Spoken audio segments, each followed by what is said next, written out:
আজ আমি নিয়ে এসেছি একদম পারফেক্ট স্টাইলে শেজওয়ান চিকেন। আসুন তাহলে রেসিপিটা চটপট দেখে নিই। প্রথমে আমি 300 গ্রাম চিকেন নিয়ে তাতে 1 চামচ ভিনিগার, হাফ চামচ রসুন বাটা, হাফ চামচ আদা বাটা, 1 চামচ নুন, 1 চামচ কাশ্মীরি রেড চিলি পাউডার, 1 চামচ গোলমরিচ গুঁড়ো, হাফ বাটি কর্নফ্লাওয়ার আর হাফ বাটি ময়দা দিয়ে খুব ভালো করে ম্যারিনেট করে নেব। দিয়ে দেব একটা ডিম ফাটিয়ে। সব কিছু দিয়ে কিন্তু আমি খুব ভালোভাবে ম্যারিনেট করে নেব। ম্যারিনেটের সময় যেন কোনো লাম্পস চিকেনের মধ্যে না লেগে থাকে। খুব ভালোভাবে ঠেসে ঠেসে কিন্তু ম্যারিনেট করতে হবে।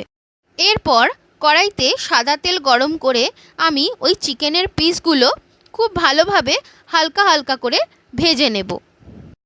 প্রত্যেকটা চিকেনের পিস যেন খুব ভালোভাবে ভাজা হয়ে থাকে। আমি কড়াইতে ওই তেলের মধ্যে থেকে 1 চামচ করে তেল নিয়ে চিকেনের উপর থেকেই কিন্তু আবার একটুখানি তেল দিয়ে দিয়ে চিকেনের উপরটা একটু ক্রিস্পি ক্রিস্পি করে ভেজে নেব।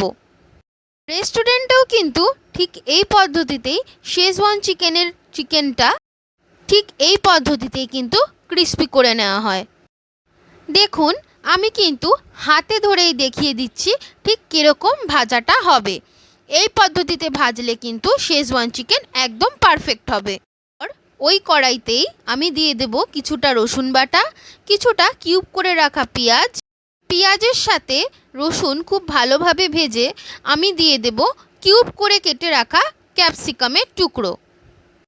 ক্যাপসিকাম দিয়েও কিন্তু খুব ভালোভাবে আমাদের ইনগ্রেডিয়েন্টসগুলো কিন্তু হালকাভাবে ভেজে নিতে হবে। এরপর দিয়ে দিতে হবে 1 চামচ নুন, কিছুটা গোলমরিচ গুঁড়ো আর হাফ চামচ মতো চিনি। আর আমি দিয়ে দেব আমাদের মেন ইনগ্রেডিয়েন্টস শেজওয়ান সস।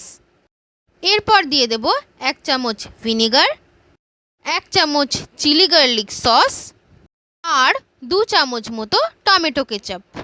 সব সসগুলো দিয়ে কিন্তু খুব ভালোভাবে আমরা ক্যাপসিকাম আর পেঁয়াজের সাথে কিন্তু নাড়িয়ে নিতে হবে।